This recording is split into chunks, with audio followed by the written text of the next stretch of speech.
26-year-old megachurch pastor has just announced he's stepping down from his pulpit to go full-time with his global ministry. In his official statement to partners worldwide, he used a phrase that's already sparking conversation. "I'm putting my foot on the accelerator." But here's the twist. When you hear what he's planning next and who's stepping into leadership at his church, you'll realize this isn't just another pastoral transition. This moment could reshape evangelical media and influence for the next decade. Meet Michael Youssef. Egyptian-born, became a Christian at 16, immigrated to the U.S., founded Church of the Apostles in Atlanta, 1987, with just 40 people, now over 3,000 strong. Launched Leading the Way ministry in 1988, now broadcasting 18,000 times per week in 28 languages to tens of millions worldwide. Author of 50-plus books, a respected voice who stayed on Daystar TV through controversy. Built an empire, not in prosperity gospel wealth, but in global reach and influence. The announcement? At the church's annual congregational meeting this past Sunday, Youssef revealed the decision that's been in the works for years. Unlike most pastors who quietly hand over the reins, he made it clear this is a strategic pivot, not retirement, but acceleration. He also sent an official message to Leading the Way partners worldwide, signaling that this move is about expanding the ministry's global footprint at a critical cultural moment. Why it matters? Evangelical media is at a crossroads, with streaming, digital platforms, and global outreach reshaping how faith spreads. Youssef's transition positions Leading the Way to become a dominant voice in Christian broadcasting, potentially rivaling the biggest names in faith media. The leadership succession at Church of the Apostles ensures continuity at home while freeing Youssef to focus on international expansion. Hello, Leading the Way partners and friends around the world. We have good news for you. In the next 6 months, I will be passing the baton in the Church of the Apostles to my son, Jonathan, and I'm going to be at Leading the Way full-time. And I will be having an opportunity to travel throughout the country and get to meet some of you in person, as well as many opportunities to speak. We're continuing on a Wake America campaign, as well as our overseas crusades for evangelism. So I appreciate your prayers, and now we need your prayers more than ever. But thank you for your partnership.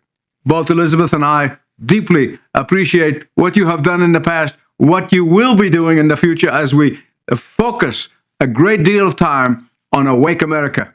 God bless. Look closely at what's happening here. Michael Youssef isn't retiring. He isn't slowing down. He isn't even hanging around part-time at the church.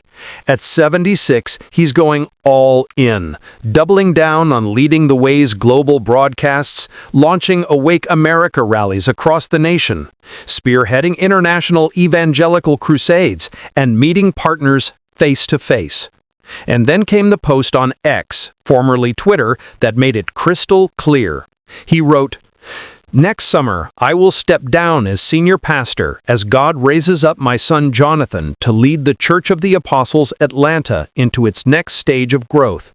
I will be devoting myself fully to Leading the Way, putting my foot on the accelerator with Awake America rallies and international evangelical crusades. I believe the best is yet to come. To God be the glory." Think about that. Putting his foot on the accelerator at 76 years old. Not coasting, not easing into an advisory role, accelerating. But here's the part that will stir debate. Who's taking the wheel at Church of the Apostles? His youngest son, Jonathan Youssef, 41, is stepping in as lead pastor. Cue the reactions. Nepotism, dynasty building, why not outside candidate? Before you jump to conclusions, here's the fuller picture.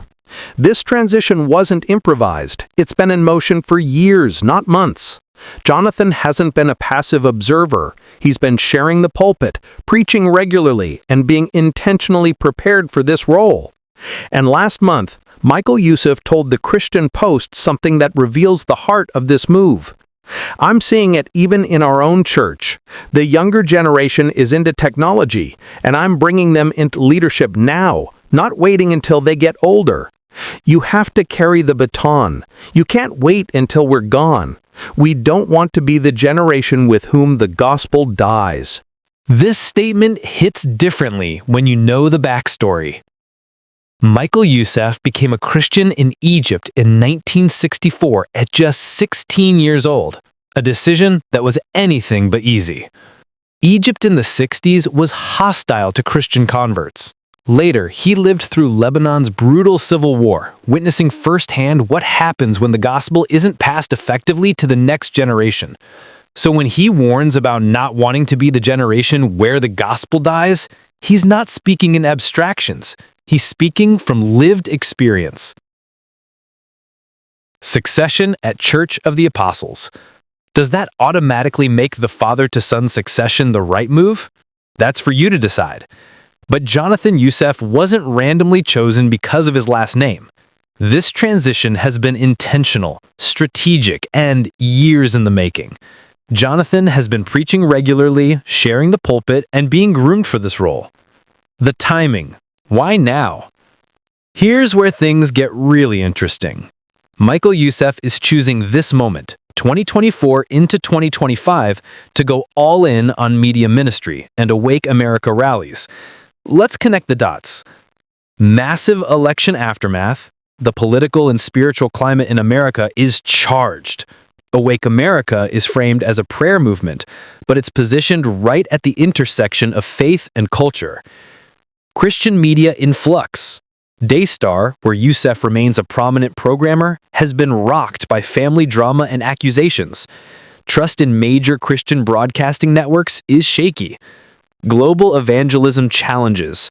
Religious freedom is tightening worldwide. Doors for overseas crusades may not stay open much longer.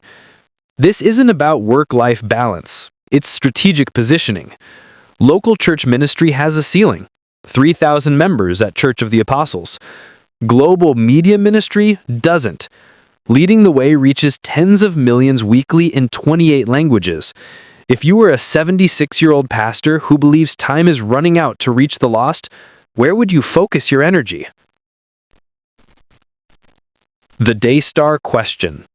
Now, here's where things get really uncomfortable. Michael Youssef has remained one of the prominent pastors on Daystar TV despite the controversies surrounding Joni Lamb and the accusations from her son Jonathan Lamb and his wife Susie. Many ministries have quietly distanced themselves. Youssef hasn't. Is that loyalty? Contractual obligation? A belief that the accusations lack merit? Or is it a strategic media alliance that benefits both parties? We don't know, but these are legitimate questions that need to be asked. His closing words. In his official statement, Youssef didn't emphasize strategy or controversy. He emphasized prayer. We need your prayers more than ever. Think about this for a second. Why would someone stepping full-time into a thriving global ministry say they need prayers more than ever? That kind of phrasing tells us he knows the road ahead won't be smooth. Whether it's spiritual warfare, cultural pushback, media scrutiny, or something else entirely, Michael Youssef clearly anticipates resistance. Now, I want to hear from you. Pastoral succession. When pastors hand their churches to their children, is that biblical legacy or dynasty building? The big pivot.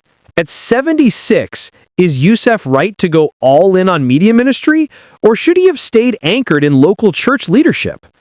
Daystar connection. How much should his ongoing presence on Daystar factor into how we evaluate this decision? Accelerator moment. When a ministry leader says they're putting their foot on the accelerator and asking for more prayers than ever, what do you think they're really bracing for? Drop your thoughts below. I'm reading every comment and I genuinely want to hear different perspectives, even if you completely disagree with me. And if you find this kind of deep dive into what's really happening in the Christian world valuable, do me a favor. Hit that like button and subscribe. We're covering the stories mainstream Christian media won't touch with this level of honesty.